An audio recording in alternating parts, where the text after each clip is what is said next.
Salam, Sobat Kebijakan Publik. Salam. Ya, selamat datang di podcast resmi policylab.id, tempat kita bedah isu-isu strategis dari kacamata akademis, praktisi, dan pemangku kebijakan. Nah, hari ini kita akan bahas isu yang sangat sensitif dan kekinian, ya, yang mengguncang dunia. Tepat pada tanggal 3 April 2025, seperti kita sudah ketahui bahwa Presiden Amerika Trump menyebut kebijakan reciprocal tariff sebagai hari kemerdekaan ekonomi kedua di Amerika Serikat. Tentunya kebijakan ini akan membuat hampir semua negara, baik negara sekutu maupun negara oposisi yang selama ini dari Amerika Serikat, itu akan terkena tarif tinggi untuk ekspor ke Amerika Serikat. Nah, apa arti kebijakan ini bagi ekonomi global? Bagaimana dampaknya bagi Indonesia? Dan strategi seperti apa yang perlu kita siapkan? Bersama saya sudah hadir seorang sosok yang sangat berkompeten di bidangnya, Bapak Dr. Insinyur Arman Hakim Nasution, MN. Ya, saya sebutkan dulu, di sini beliau adalah Direktur CSID dan Public Policy ITS, pendiri Magister Inovasi Layanan dan Kebijakan Publik SIMK ITS, Dewan Pakar Ikatan Alumni ITS, ex-komisaris utama dari BUMN, dosen manajemen bisnis di ITS, serta pakar strategi bisnis dan geopolitik. Sehat ya Pak Arman? Alhamdulillah. Oke. Hari ini saya dan Pak Arman sudah menggunakan baju softball gitu ya, yang merupakan salah satu kebiasaan yang dilakukan oleh anak muda yang ada di Amerika, Pak Arman. Iya. Ya, karena memang saat ini kita bahas Amerika. Nah, Pak Arman, jika kita perhatikan nih Pak Arman ya, Amerika Serikat ini memberlakukan tarif yang tinggi, itu bukan cuma untuk negara-negara yang selama ini bersaing dengan Amerika, Pak Arman, tetapi juga negara-negara sekutu mereka seperti Vietnam, Thailand, dan Bangladesh. Padahal mereka ini kan tidak tergolong musuh geopolitiknya Amerika Serikat seperti Tiongkok atau Rusia. Nah, hal ini ya menunjukkan bahwa kebijakan reciprocal tarif ini itu tidak hanya tentang politik luar negeri, Pak, tapi lebih dalam menyangkut persoalan internal ekonomi Amerika Serikat. Nah, jadi menurut Pak Arman, itu sebenarnya apa sebenarnya akar masalah dari munculnya kebijakan ini dalam pandangan Bapak? Ya, baik Mas. Jadi kalau kita bicara reciprocal tarif, maka poin reciprocal tarif ini adalah Amerika Serikat itu sebenarnya bingung maksudnya dengan kondisi ekonomi dalam negeri gitu ya. Maka kalau kita belajar geopolitik di Magister Inovasi Layanan Kebijakan Publik ITS, dibahas bahwa negara-negara sekutu geopolitik Amerika Serikat seperti Kamboja, Vietnam, dan lain-lain yang defisit transaksinya tinggi dengan Amerika, yaitu mereka yang mengekspor ke Amerika tapi impornya dari Amerika ke negara-negara tersebut rendah. Nah, sekarang privilege ini dihilangkan oleh Amerika, padahal mereka dulu mendapatkan banyak privilege termasuk Indonesia gitu ya. Jadi ini bukan masalah aliansi geopolitik seperti BRICS seperti yang sudah kita bahas dengan Prof. Hikmahanto dalam kuliah tamu sebelumnya. Karena misalnya Kamboja itu kan tidak masuk BRICS ya, tapi dia juga kena reciprocal tarif gitu ya. So masalahnya adalah kalau tarif masuk ke Amerika Serikat tinggi, maka konsumen dalam negeri Amerika itu harus mampu swasembada komoditi-komoditi yang bagi as itu kelasnya cek-cek gitu ya. Misalkan telur. Berarti kalau tarifnya mahal, kebutuhan telur bisa jadi harus diproduksi di dalam negeri oleh rakyat Amerika sendiri gitu ya, pakan ternak, pertanian, dan lain-lain. Nah, permasalahan selanjutnya adalah mampukah atau bisakah masyarakat Amerika doing komoditi yang ecek-ecek itu tersebut yang biasanya dikirimkan atau diimpor dari negara-negara berkembang gitu ya, mengingat mereka itu terbiasa dengan menjadi produsen yang high-tech gitu ya. Sekali tadi disampaikan oleh Pak Arman. Jadi ada dua kata kunci Pak yang saya tangkap dari Bapak sampaikan. Yang pertama itu Amerika sedang bingung, ya Pak ya. Yang kedua, Amerika saat ini sedang memikirkan dirinya sendiri, Pak.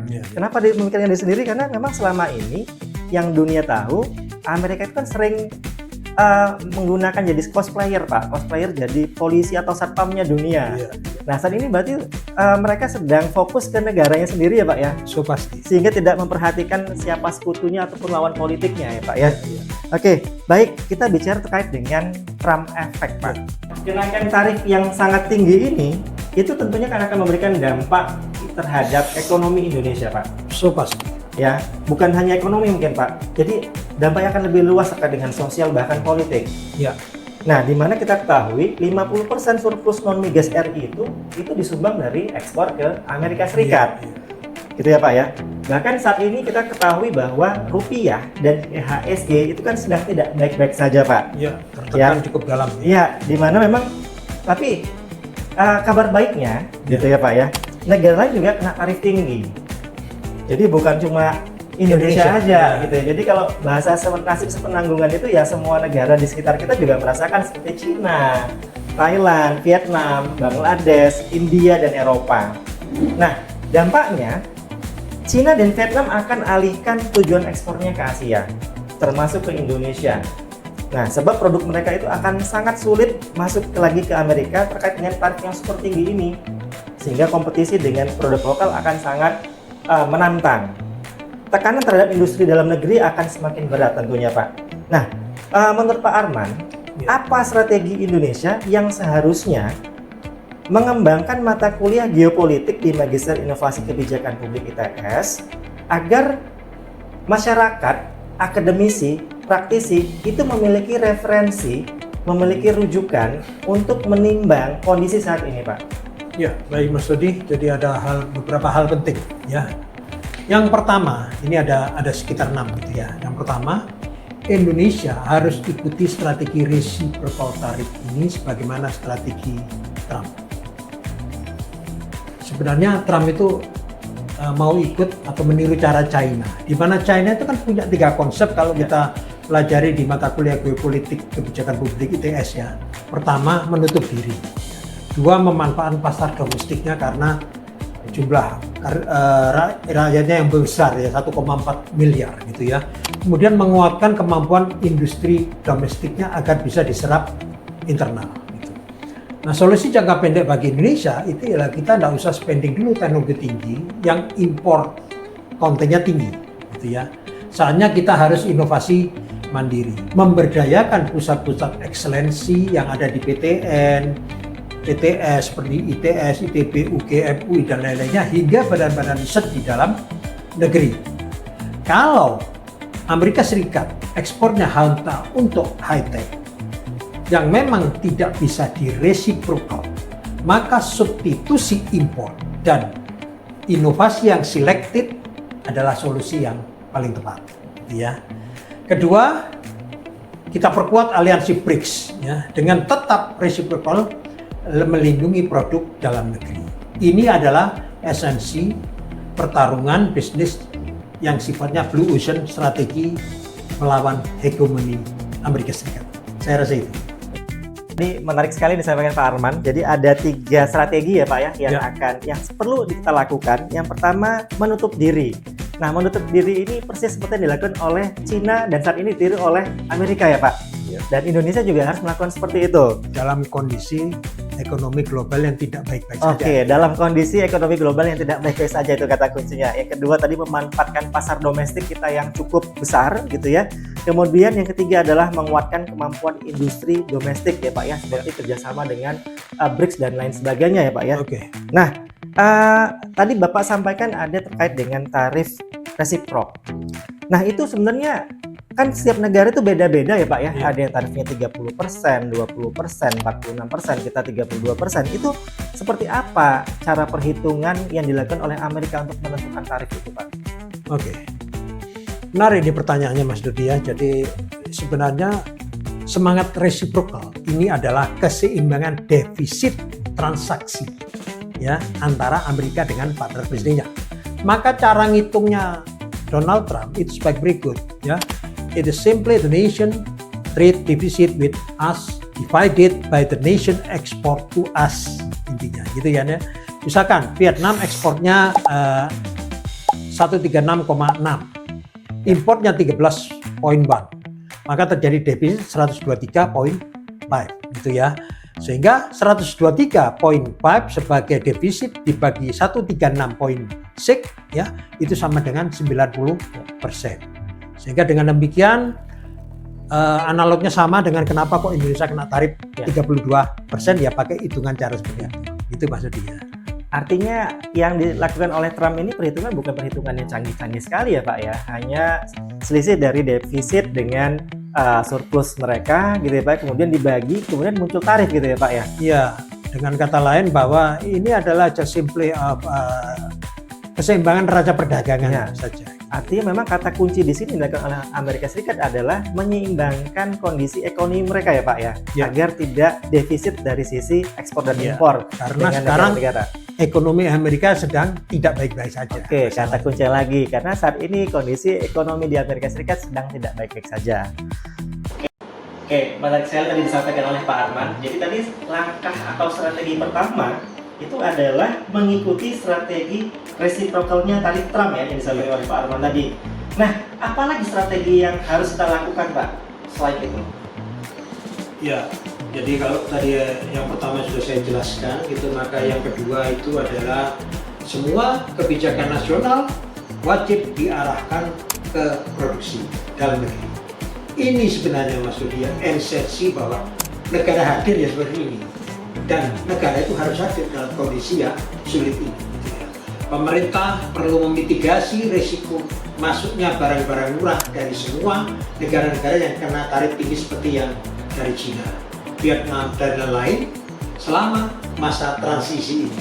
Kenapa saya sebut transisi? Karena barang-barang tersebut kan pasti sudah diproduksi. Begitu tingkat tarifnya ya tak bisa dijual ke Amerika, maka pasti akan dibelokkan ke negara-negara yang mungkin aturan hukumnya lemah dan lain sebagainya gitu ya. Jangan terjadi lagi kasus seperti Permendak 8 di era Mendak yang sebelumnya atau era Pak Jokowi, yang membolehkan batik impor printed dari Cina yang asalnya dulu tidak boleh masuk Indonesia, ternyata dibuat dalam aturan Permendak 8 itu boleh masuk Indonesia. Apa dampak kebijakan ini? Dan langsung membuat bubar pabrik batik printed di Solo, di Jogja, dan lain-lain. UKM konveksi hancur Mas ya, meskipun jargon UKM kita ini kan UKM itu tulang punggung ekonomi rakyat, mereka ternyata hanya dipakai sebagai alat pencitraan politik belaka gitu Mas. Dan yang ketiga, sudah saatnya dipikirkan bahwa Indonesia yang memiliki sumber daya alam melimpah harus mengkombinasikan advantage dari sumber daya alam tersebut dengan knowledge based economic innovation gitu ya.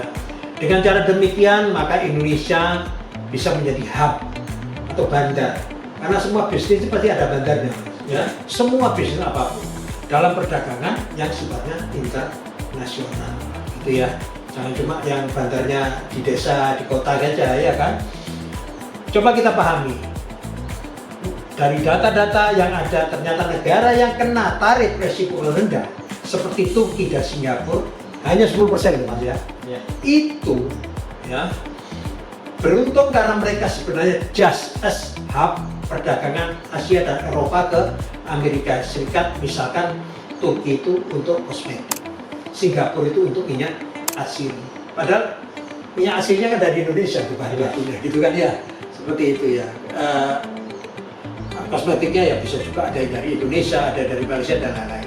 Malaysia yang kena tarif 24% sebenarnya juga hub. Malaysia juga hub, tapi hubnya itu perdagangan untuk negara-negara OKI, ya, negara Islam yang dibiayai oleh IDBS (International Development Bank) di Jeddah, ya kan? Sehingga defisit neraca transaksi berjalannya dengan AS Amerika Serikat masih tinggi bila dibandingkan dengan Singapura dan Turki. Kalau Malaysia saja bisa jadi hubnya OKI yang didanai IDBS, kenapa sih Indonesia tidak bisa? Kita tuh sudah merdeka berapa tahun, tidak bisa, ya kan? Dan kita adalah negara Muslim yang terbesar di dunia. Ini kan aneh. Ya. Yang keempat, gitu ya. Nah ini masalah mental, Mas. Mental pejabat kita di level menteri ataupun jajarannya itu perlu disinkronisasi. Ya, ini kemarin sudah ada apa yang di Magelang itu benar? Retreat. Itu harusnya membangun mental lagi. Jangan punya lagi mental inlander atau budak zaman Belanda yang menjual negara via peraturan seperti Permendak nomor 8 di atas. Menteri sebagai jabatan politik memang adalah proksi daripada parpol. Itu logis lah ya. Dan ada beberapa parpol yang ternyata merupakan proksi dari negara donor. Sehingga kita berharap gitu ya bahwa di kalangan akademisi ini mengimbau ada kesadaran nasional untuk mampu berdiri di atas kaki sendiri, Mas. Gitu ya. Oke, tadi sudah disampaikan oleh Pak Arman ada 4 strategi yang perlu dilakukan oleh Indonesia untuk memitigasi risiko dari pengenaan kebijakan tarif resiprok dari United States, dari Amerika Serikat. Nah, setelah ini Pak Arman akan menjelaskan terkait dengan yang kelima dan keenam ya Pak ya. Ya. Nah, di sini menarik sekali. Yang kelima ini kaitannya karena Pak Arman ini juga sebagai Dewan Pakar di IKITS yang baru saja membuat sebuah white paper untuk rekomendasi kebijakan pemerintah terkait dengan hilirisasi dan TKDN. Silakan Pak Arman. Baik, terima kasih Mas Dodi. Jadi yang kelima itu adalah kalau kita kutip situs resmi Gedung Putih Kamis 3 bulan 4 2025, Trump menyinggung tarif yang dikenakan Indonesia bla bla bla dan seterusnya gitu ya. Dan kita lihat juga bahwa Trump juga mempersoalkan kebijakan non tarif. Dia menyoroti kebijakan TKDN di berbagai sektor di Indonesia. Perizinan impornya sulit hingga kebijakan untuk mengharuskan perusahaan-perusahaan sumber daya alam menyimpan pendapatan ekspornya di rekening dalam negeri, gitu kan ya. Jadi kalau kita lihat ada beberapa rekomendasi yang agak teknis sifatnya Mas Dodi ya, misalkan beberapa masukan dari Dewan Pakar ITS antara lain Pak Lukman Mahfud ya, mantan CEO daripada Medco Energi, kemudian Pak Satya Yuda dan beberapa pakar-pakar alumni ITS lainnya itu bahwa meski Indonesia segera bisa negosiasi paling tidak 2 poin dari 3 hal. Pakar-pakar alumni ITS lainnya itu bahwa meski Indonesia segera bisa negosiasi paling tidak 2 poin dari 3 hal tersebut di bawah ini. Pertama, relaksasi kebijakan devisa hasil ekspor ya yang harus disimpan dalam negeri. Itu kita perlu meyakinkan kebijakan ini terhadap perusahaan-perusahaan tambang besar dari Amerika yang beroperasi di sini atau komprominya diberikan relaksasi. Maka kami berharap sebenarnya peran daripada Menteri Keuangan dan Menko Perekonomian ini harus bisa mendilingkan ya kan Negosiasi win-win ulang, Pak. solution negosiasi ulang ya. atas hal ini sehingga tarif kita bisa turun paling tidak 32% tapi mungkin ya sejeleknya 20% gitu ya. Kedua, penurunan tarif import etanol yang diklaim 30% tersebut karena kita juga sebenarnya masih perlu etanol untuk kebutuhan dalam negeri sampai atau sebelum beroperasinya kilang di area TPPI Tuban yang sedang kita bangun juga gitu ya. Ketiga, penetapan yang konsisten dan transparan tentang aturan TKDN karena pada dasarnya equipment dari Amerika Serikat itu juga tidak mudah bersaing secara komersial di Indonesia sehingga harusnya TKDN ini tidak ada masalah. Nah, khusus untuk ini Mas Dodi ya, poin TKDN di atas, maka dengan barir tarif setelah pengumuman Trump ini, maka kita sebenarnya tidak perlu takut balasan tarif lagi. Karena kita punya tadi senjata itu tadi ya, devisa hasil ekspor itu ya. Ya, misalkan kalau kita ekspor ke USA ada juga persyaratan ketat dari FTC ya, Federal Trade Commission yang serupa dengan SNI atau TKDN. Jadi mereka itu sudah reciprocal sejak lama untuk komoditi yang khusus seperti misalkan emas dan ya, baru sekarang ini Amerika ini serudak-seruduk semua produk termasuk telur dikasih tarif dari negara sekutu maupun bukan sekutu kira-kira. Ya ini sudut-sudutnya ini. Ya, Donald Trump itu ya. Dan keenam yang terakhir ini ya, mumpung kita hadapi musuh bersama yang bisa bikin kolap ekonomi kalau kita tidak bersatu ya. Sekali lagi, kalau kita tidak bersatu kita pasti akan kolap dan sulit recovery-nya gitu ya. Maka ide kita ini adalah ya kasih aja PR 9 Naga itu membangun hub ya sebagai pialang bisnis ke Amerika Serikat.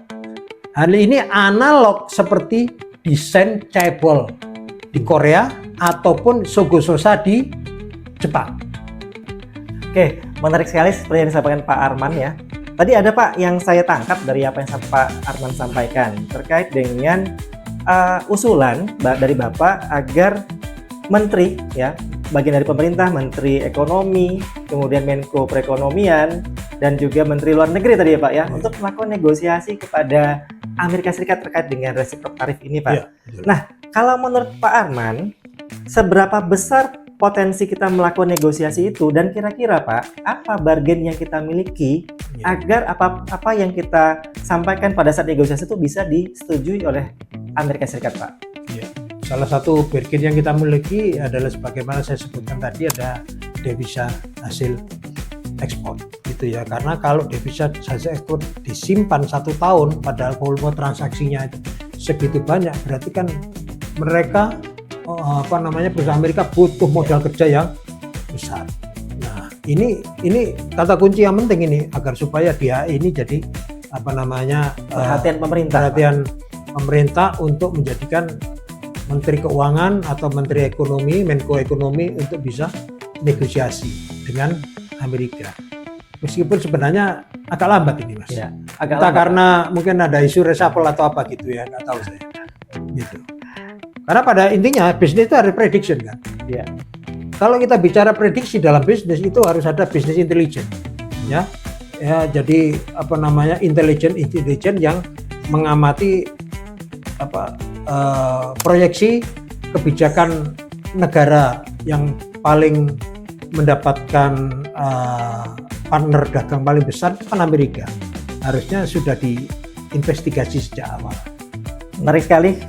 Sobat Inovasi Kebijakan Publik tadi disampaikan oleh Pak Arman terkait dengan business intelligence. Harapannya nanti business intelligence ini kaitannya lagi dengan kebijakan itu nanti bisa disediakan oleh ITS ya Pak ya, sebagai perguruan tinggi negeri terbesar di Pulau Jawa ya Pak ya, agar para masyarakat nanti Pak, akademisi gitu Pak, praktisi itu bisa belajar nanti ke ITS Pak untuk terkait dengan business intelligence ini Pak. Ya, mungkin kalau bisnis intelijen kan memang pelakunya harus intel ya. Ya. Jadi bisa BAIS, bisa BIN gitu ya. Nanti kita bantu ITS mengelola datanya menjadi informasi sedemikian rupa sehingga respon daripada pemerintah itu tidak telat mikir gitu ya. Dewan Pakar ITS saya kira yang terdiri daripada mantan CEO dan praktisi-praktisi yang luar biasa itu akan bisa membantu pemerintah untuk bisa menjadikan Indonesia negara yang lebih berdaulat dari sisi ekonomi dan mandiri dari intervensi asing, termasuk intervensi negara donor. Wah, biasa sekali apa yang sudah disampaikan oleh Pak Arman ya.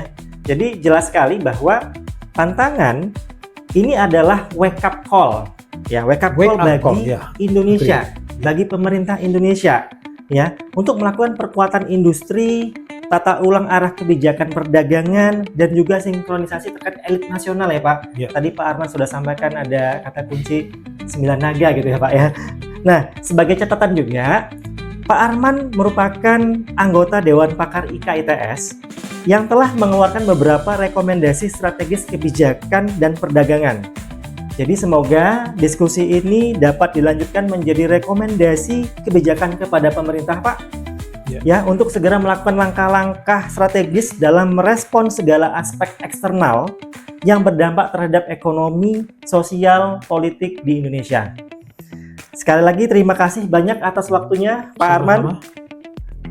Ya, sampai jumpa di episode berikutnya dari podcast policylab.id CSID PP ITS. kita bangun kebijakan publik yang tangguh, inovatif, dan berdaulat. Salam inovasi kebijakan. Salam inovasi. Terima kasih, Mas Dodi.